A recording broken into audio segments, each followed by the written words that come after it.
जय हिंद। मैं सुमन कुमार ठाकुर, निरीक्षक रेलवे सुरक्षा बल पोस्ट धुरी अम्बाला मंडल उत्तर रेलवे में कार्यरत हूँ। आज मैं इस लेक्चर के माध्यम से आपको ये बताने का प्रयास करूंगा कि रेलवे सुरक्षा बल पोस्टों पर रेलवे एक्ट से संबंधित जो भी मामले दर्ज किए जाते हैं उनका जो रिकॉर्ड रजिस्टर जो मेंटेन किया जाता है वो हम online RSMS railway security management system में किस प्रकार से हम उसका रिकॉर्ड मेंटेन करते हैं। इसके लिए सबसे पहले हम डेस्कटॉप को देखते हैं और उस पर RSMS खोलते हैं। ये आप देखिए, तो ये आप देख रहे हैं, ये डेस्कटॉप है। हम गूगल पे जाएंगे और गूगल पे जाके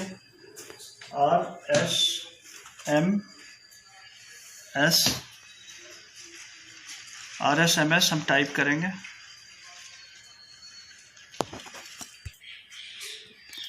ये आप देख रहे हैं, ये RPF सिक्योरिटी मैनेजमेंट सिस्टम का ये लिंक आ गया है। इसको हम ओपन करेंगे तो ये RSMS का पेज हमारे स्क्रीन पे आ गया। इसके राइट साइड में यूज़र ID, पासवर्ड और ये कैप्चा। तो ये हमने यूज़र ID भर दिया है, पासवर्ड भर दिया और ये कैप्चा जो है हम भर देंगे।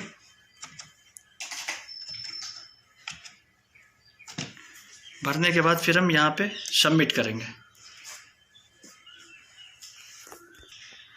हाँ, ये आप देख रहे हैं, वो हमने सबमिट करने के बाद ये RSMS का पेज खुल गया और इस पे ये सभी मॉड्यूल्स हैं, CRR, MCR, MC।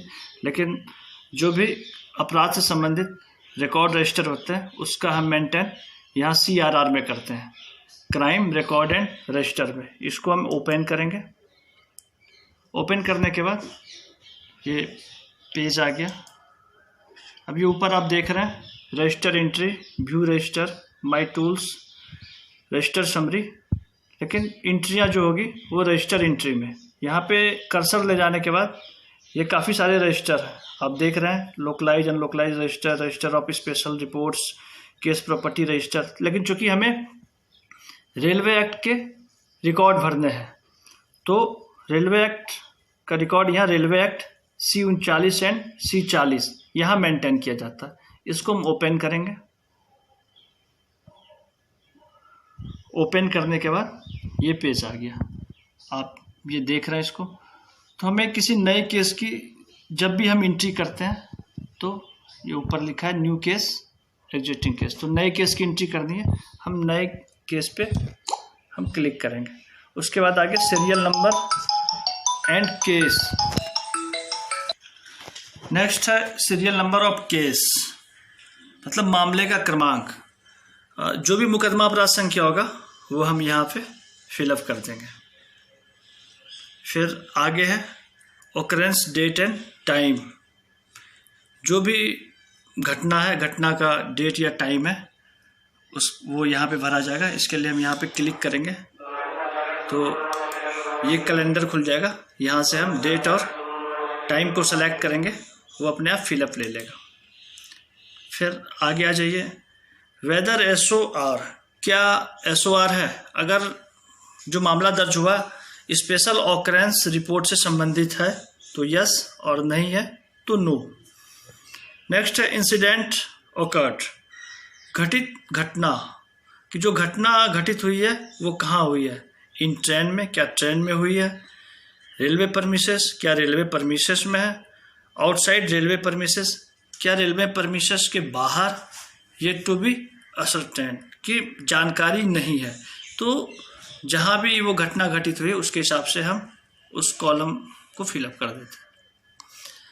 नेक्स्ट है occurrence location, at station, between station.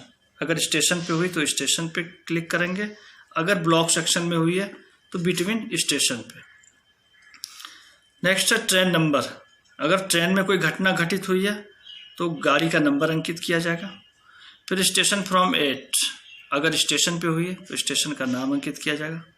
Remarks मतलब टिप्पणी, अगर कुछ टिप्पणी हमें देना हो तो हम यहाँ पे टिप्पणी दे सकते हैं। आगे ब्लैक स्पॉट एरिया, मतलब अगर कोई ब्लैक स्पॉट एरिया है जहाँ वो घटना घटित हुई है और जिसके संबंध में मुकदमा दर्ज किया गया तो वो हम यहाँ पे जिक्र करेंगे ब्लैक स्पॉट एरिया के संबंध। नेक्स्ट है डेट टाइम ऑफ रिपोर्टिंग, मतलब जो भी सूचना हमें मिली घटना की वो कितने बजे और कितने तारीख को मिली। तो उसके लिए उसके बगल में आप देख रहे हैं ये बॉक्स बना, इसको क्लिक करने पे ये कैलेंडर आ जाएगा। यहाँ से फिर हम डेट टाइम को क्लिक करेंगे, वो अपने आप ले लेगा। फिर प्लेस ऑफ रिपोर्टिंग, मतलब रिपोर्ट करने का स्थान, जो भी प्लेस ऑफ रिपोर्टिंग है वो यहाँ फिलअप होगा इस कॉलम। आगे date of RPF action leading to registration, registration के लिए रेलवे सुरक्षा बल द्वारा कार्रवाई की तिथि। तो जो भी रजिस्ट्रेशन हुआ, जो भी कार्रवाई जब किया गया, वो डेट हम यहाँ अंकित करेंगे और वो भी इस कैलेंडर के सहायता से हम अंकित कर देंगे। आगे details of occurrence including local condition and modus operandi, मतलब स्थानीय हालात एवं चोरी करने का ढंग के सहित घटना का विवरण। तो जो भी घटना घटित हुई उसमें अपराधी के द्वारा किस प्रकार से घटना को अंजाम दिया गया, उसका हम संक्षिप्त ब्यौरा हम यहाँ पे अंकित करते हैं। फिर आगे है ड्राइव डिटेल्स, अभियान का विवरण। जो भी ड्राइव अगर हमने ड्राइव चलाया, ड्राइव के तहत अगर हमने रेलवे एक्ट के केसेस पकड़े हैं तो उसका डिटेल इस कॉलम में भरें। फिर आगे details of complaint oblique receive on transfer, मतलब हस्तांतरण द्वारा प्राप्त शिकायतों का विवरण। कभी कभी ऐसा होता है कि हमें किसी के द्वारा आरोपी को दिया जाता है या हमें शिकायतें प्राप्त होती है, उसके आधार पे हम मामला दर्ज करते हैं। तो उस कंडीशन में हम यहाँ फिलअप करेंगे। तो फिलअप करने के लिए ये आप देख रहे हैं एड रो, इसको हम क्लिक करेंगे तो ये बॉक्सेस खुल गए। अब यदि हमें किसी के द्वारा जो शिकायतें दी गई है, किसके द्वारा दी गई, उसका यहाँ नाम, क्या डिजिग्नेशन है, जो भी पद है वो हम यहाँ पे लिखेंगे। आगे है नेचर ऑफ अथॉरिटी, प्राधिकार की प्रकृति। ये आप देख रहे कंप्लेन या ट्रांसफर, अगर किसी ने शिकायत दिया है तो कंप्लेन, अगर कहीं से ट्रांसफर होके आई है तो हम ट्रांसफर।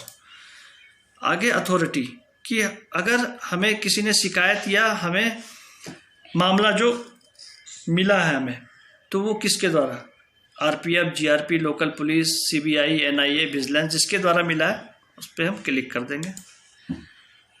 आगे है रिमार्क्स, अगर कोई टिप्पणी हमें दर्ज करनी हो तो यहाँ पे हम टिप्पणी हम दर्ज कर देंगे। फिर नीचे आ जाइए, नीचे डिटेल्स ऑफ इंक्वायरी ऑफिसर, मतलब जांच अधिकारी का विवरण। जो भी मुकदमा दर्ज हुआ, जो भी जांच अधिकारी है उसके संबंध में ये कॉलम है। तो वो भरने के लिए फिर यहाँ एड रो है, इसको हम क्लिक करेंगे यहाँ से। तो जांच अधिकारी का यहाँ नाम, यहाँ पद, डेट फ्रॉम, डेट टू, कि जांच जो रही है कब से कब तक रही है। एक चीज़ और, अगर जांच अधिकारी बीच में अगर चेंज हो जाता है कि अगर किसी मामले को एक से ज़्यादा जांच अधिकारी ने जांच किया, तो फिर से हम ये एड रो की मदद करेंगे। इसको जितनी बार आप दबाइएगा उतने ये बॉक्सेस खुलेंगे। अगर किसी मामले को 2 जांच अधिकारी ने मिलकर पूर्ण किया है तो दोनों का यहाँ पे विवरण भरा जाएगा। नेक्स्ट है date of completion of inquiry. हाँ, तो जो भी इंक्वायरी है वो कब समाप्त हुई उसका हम डेट लिखेंगे। और डेट ऑफ, इस बॉक्स की मदद से आप कैलेंडर खोल के भर सकते हैं, ये आप देख रहे हैं। फिर आगे person involve in the case, मतलब मामले में संलिप्त लोग, जो भी अपराधी हैं उसके संबंध में। अगर जो भी मामला दर्ज हुआ है, अगर अपराधी अरेस्ट हो गया तभी हम इस कॉलम को भरेंगे, या जब भी उस मामले में अपराधी अरेस्ट होगा उस समय इस कॉलम की आवश्यकता होती है। मान लीजिए कि कोई मुकदमा दर्ज हुआ और उसमें मौके पर ही अपराधी अरेस्ट हो गया, तो उससे संबंधित ये कॉलम है। और रेलवे एक्ट के कुछ एक केस में अपराधी का डोजियर बनाया जाता है, तो उससे संबंधित है। तो उसको भरने के लिए ये आप देख रहे हैं, पहले डोजियर नंबर, तो जो भी डोजियर बनेगा उसका नंबर हम दे देंगे। उसके बाद नॉन या अननोन, तो नॉन ही होगा जब डोजियर बनेगा तो नॉन भर देंगे। फिर person type, outsider, railway employee, RPF, जो भी अगर आउटसाइडर है तो आउटसाइडर भर देंगे। फिर अपराधी का नाम, पेरेंट, अपराधी के माता पिता का नाम यहाँ। फिर जेंडर, जो भी महिला पुरुष जो भी है वो हम यहाँ पे भरेंगे। आगे है एज, जो भी उनका अपराधी का उम्र होगा वो भरेंगे। एड्रेस, अपराधी का पता भरेंगे। गैंग, अगर अपराधी किसी गैंग से संबंधित है, किसी गिरोह से संबंधित है, तो उसका गैंग का हम यहाँ पे नाम अंकित करेंगे। आगे सेक्शन, जो अपराधी को हमने अपराधी के खिलाफ जो भी हमने मामला दर्ज किया उसमें कौन कौन से सेक्शन हमने लगाए हैं वो सेक्शन हम यहाँ पे फिलअप करेंगे। मेजर सेक्शन, इसमें बता रहा है कि उस जो भी सेक्शन हमने लगाया उसमें जो मेन सेक्शन है, जो प्रमुख धारा है, वो हम यहाँ पे अंकित करेंगे। इसके आगे के कॉलम है, ये आप देख रहे हैं, इम्प्रेसमेंट, फाइन, ये सब मामले का निपटारा होने के बाद भरा जाएगा। इम्प्रेसमेंट, अगर किसी अपराधी को सजा हुई तो यहाँ आप देखें डेज, मंथ, ईयर, अगर कुछ दिनों की सजा हुई तो वो अंकित कर देंगे। अगर महीने की सजा हो तो, अगर कुछ वर्षों की सजा हुई तो उस पर हम क्लिक करेंगे। यदि अपराधी को फाइन हुआ तो फाइन कितना हुआ वो हम यहाँ पे फिलअप करेंगे। अगर कोई और अदर पनिशमेंट, अगर कोई अन्य दंड अपराधी को मिला है तो हम वो यहाँ पे भरेंगे। आप देख रहे हैं एडमोनिश, टीआरसी, अदर, अगर जो भी अदर कुछ दंड मिला तो वो भर दिया जाएगा। Any other specific information including subsection, कोई अन्य विशेष जानकारी अगर हमें भरनी हो तो हम भर देंगे यहाँ। Current status, as fill using status details popup, तो वर्तमान स्थिति जो भी है वो हम यहाँ पे भरेंगे। करंट डेट, जब भी हम इसको फिलअप कर रहे हैं तो वो डेट हम यहाँ फिलअप करेंगे। फिर आगे आप आ जाइए, प्रॉपर्टी रिलेटेड, तो प्रॉपर्टी रिलेटेड में जो हमें भरना हो तो उसके लिए फिर हम ऐड रो को क्लिक करेंगे तो ये बॉक्सेस खुल गए। अब किसी मामले में प्रॉपर्टी अगर जब्त हुई है या प्रॉपर्टी का नुकसान हुआ है उसके संबंध में जानकारी है। तो जैसे टाइप प्रॉपर्टी का मतलब प्रकार, तो ये आप देख रहे हैं सीज, डैमेज या अदर, जो मैं अभी आपको बता रहा था। अगर प्रॉपर्टी हमने सीज किया रेलवे एक्ट में तो सीज, अगर कोई नुकसान हुआ है तो डैमेज, या अदर कोई मतलब कोई अन्य चीज़ है तो फिर अदर में। यहाँ पे डिस्क्रिप्शन, जो भी प्रॉपर्टी है उसका पूरा विवरण भरा जाएगा। क्वांटिटी, यहाँ पे मात्रा भरा जाएगा इस कॉलम में।